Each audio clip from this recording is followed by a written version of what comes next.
जिस क्वाड संगठन से चीन को हमेशा से मिर्ची लगती आ रही थी, अमेरिका की धरती पर उसका सफल आयोजन हुआ, जहां भारत, अमेरिका, जापान और ऑस्ट्रेलिया ने लगातार कई मुद्दों पर चर्चा की।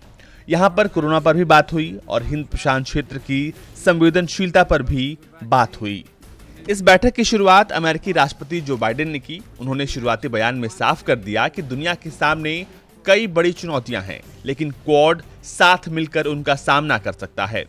बाइडेन ने कहा कि मैं पीएम मॉरिसन, पीएम मोदी और पीएम सुगा का व्हाइट हाउस में स्वागत करता हूं। इस संगठन में सिर्फ वही लोकतांत्रिक देश रखे गए हैं जो पूरी दुनिया के लिए समावेशी सोच रखते हैं, जिनका भविष्य के लिए एक विजन है। सभी साथ मिलकर आने वाली चुनौतियों से निपटने के लिए तैयारी करेंगे। बाइडेन के शुरुआती स्टेटमेंट के बाद पीएम मोदी ने भी क्वाड की बैठक में बड़ा बयान दिया। उन्होंने एक तरफ सभी देशों को क्वाड की अहमियत समझाई, वहीं दूसरी तरफ इस संगठन के उद्देश्यों को भी स्पष्टता से रखने का प्रयास किया। मोदी ने कहा कि सबसे पहले साल 2004 के बाद क्वाड देश एकजुट हुए थे। तब सुनामी से निपटने के लिए हर तरह की मदद की गई थी। अब जब पूरी दुनिया कोरोना से लड़ रही है, तब फिर दुनिया की भलाई के लिए क्वाड सक्रिय हुआ है। डेमोक्रेटिक वैल्यूज के आधार पर क्वाड ने पॉजिटिव सोच, पॉजिटिव अप्रोच के साथ आगे बढ़ने का निर्णय लिया है।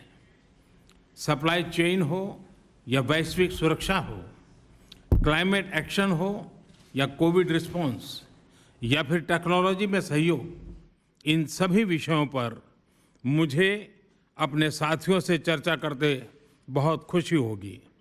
हमारा क्वाड एक तरह से फोर्स फॉर ग्लोबल गुड की भूमिका में काम करेगा।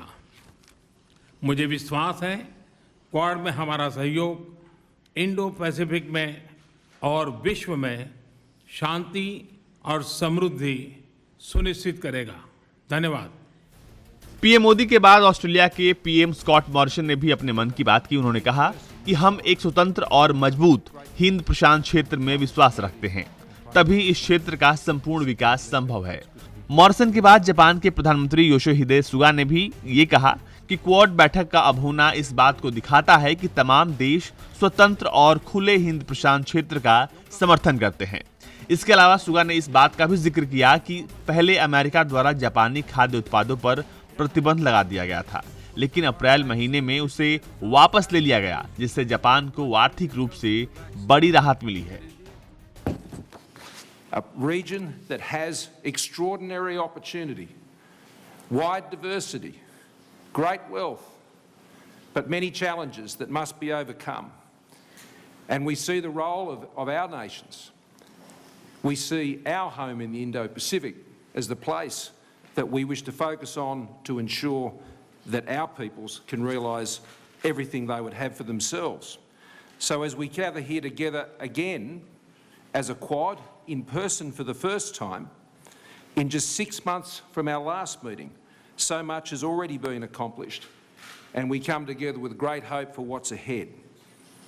670 million at least safe and effective doses of vaccines already out there. 1 billion is our goal, Mr. President, and we will add more to that today. Using our national strengths collectively to manufacture and distribute these vaccines, to have the doses, but also to ensure they go that last mile, to ensure they are administered in all parts of the region. Working together on low emissions technologies that will indeed change the world and take the world to a net zero economy, a new energy economy.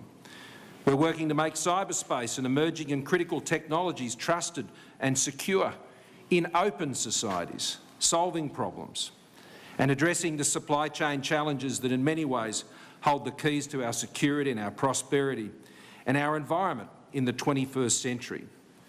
So we stand here together in the Indo-Pacific region, a region that we wish to be always free from coercion, where the sovereign rights of all nations are respected and where disputes are settled peacefully and in accordance with international law. We come together in collective strength, with mutual respect, transparently, and importantly, as one. इसके अलावा quad देशों ने अफगानिस्तान की वर्तमान स्थिति पर भी चर्चा की। और यहां से तालिबान को संदेश देने का भी प्रयास किया गया। वहीं एक वक्त ऐसा भी आया जब पीएम मोदी ने चीनी ऐप्स पर अपना कड़ा रुख दिखाया। उन्होंने क्लीन ऐप मूवमेंट को धार देने पर जोर दिया। उनकी इस पहल का कोर्ट के दूसरे देशों ने स्वागत किया। जानकारी के लिए बता दें कि भारत ने ऐसे कई चीनी ऐप्स पर बैन लगा रखा है, किसी को राष्ट्रीय सुरक्षा के मद्देनजर तो किसी को निजता का हनन करने की वजह से। ब्यूरो रिपोर्ट, भारत तक।